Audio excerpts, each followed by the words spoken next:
I have a secret that I have been keeping from everyone. A secret that I haven't even admitted to those closest to me. A long, long time ago, many moons ago, how many moons? I don't know, but it's many. I used to be a fan of Shane Dawson.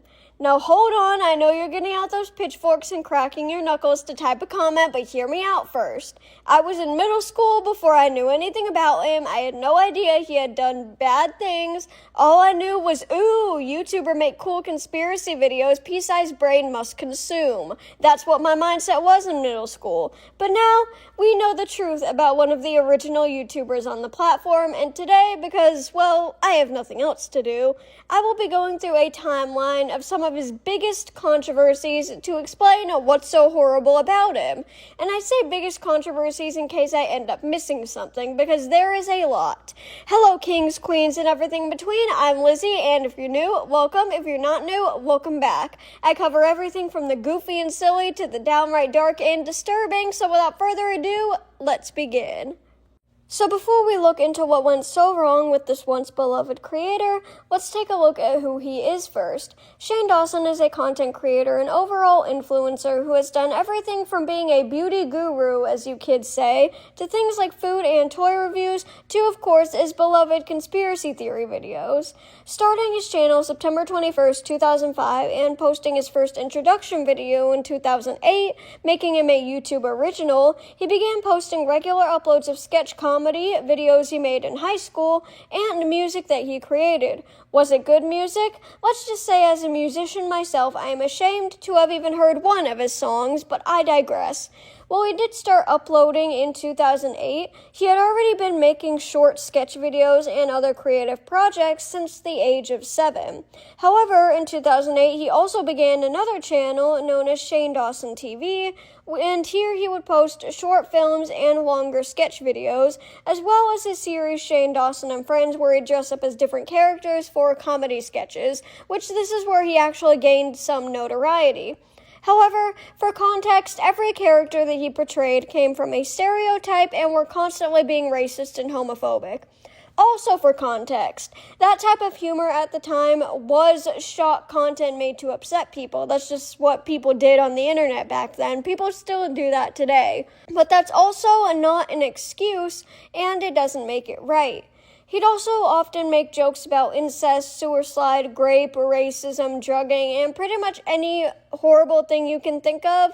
Now, instead of comedy and playing characters, he mainly uploads conspiracy theory videos like he used to before he turned to beauty and documentary style videos.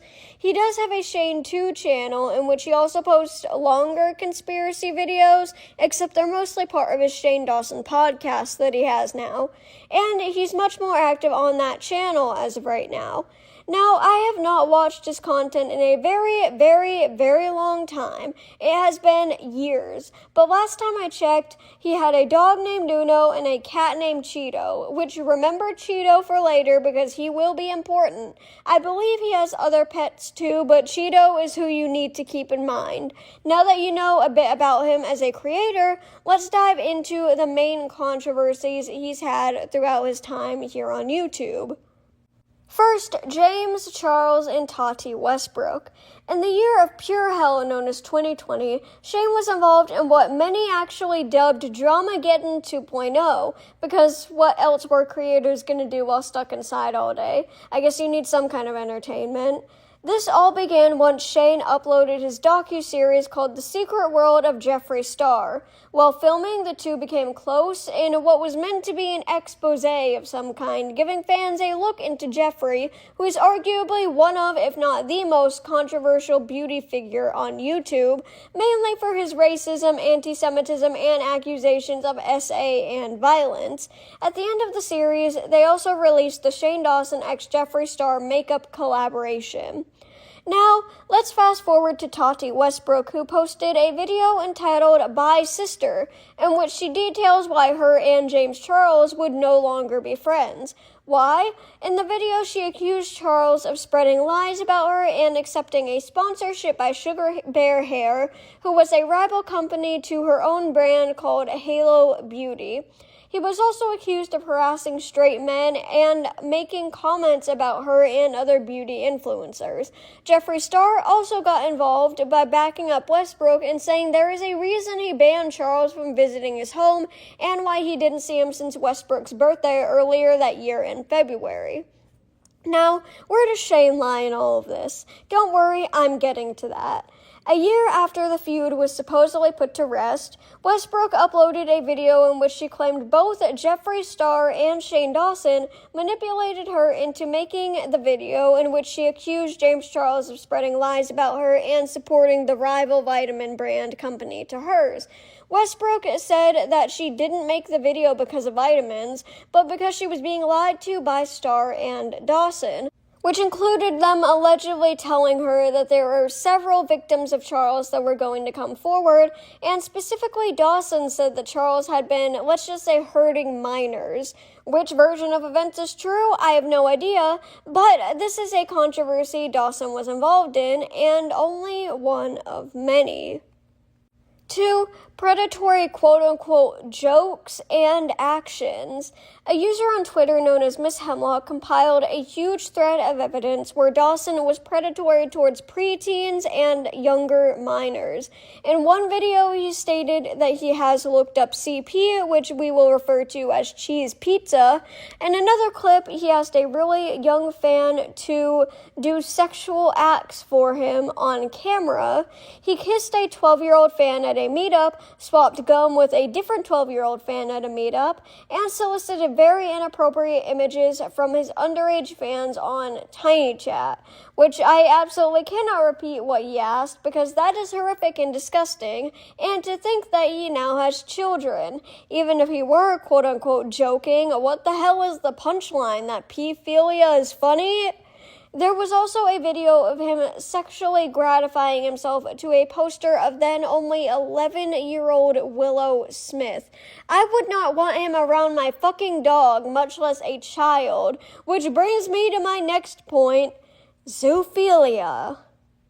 Unearthed audio from a now-deleted podcast episode recording resurfaced in which he described an absolutely monstrous and horrific thing that he did to his cat, Cheeto, that I mentioned earlier.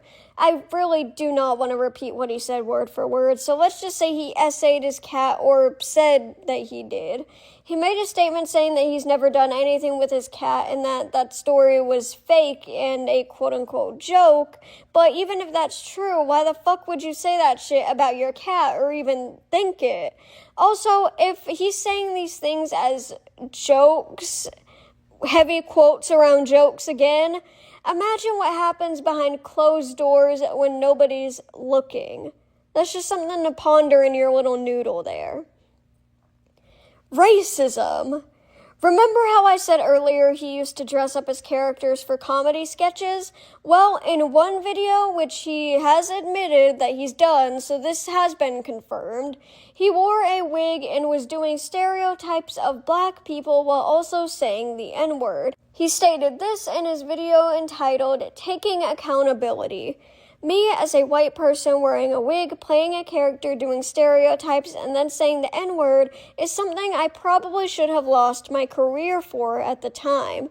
Probably should have lost your career? Bro, your career should have been fucking disintegrated. I am shocked it is still standing to this day and no one talks about it anymore. But also not that shocked because that seems to happen way too often.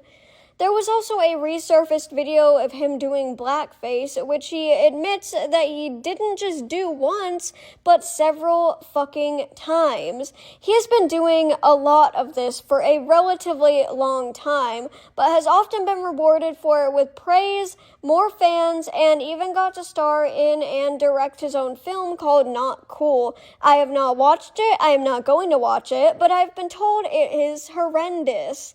He's also written 2 books called I Hate Myself and It Gets Worse, and I was going to try and find an excerpt to read from one of the books to show you how bad it really is, and I hope it says something when I say this, but they're genuinely too much for even me to be reading here, and unless you want to wish you had those memory erasing devices for Men in Black to use on yourself, I would not recommend looking them up. I'm gonna be honest, he's been in so much hot water that it's very likely I missed something, but these were just some of his biggest scandals that got him canceled. Very brief canceling though, because it seems like a lot of people have forgotten or he just deletes comments, maybe both. But yeah, I probably missed something, so if I did, please let me know in the comments. That's going to be it for this video. If you liked it and want to see more, consider subscribing if you'd like. I talk about useless shit that no one cares about, so if you also love useless shit no one cares about, maybe join the family. I love you all, stay safe, and never let anybody take your crown.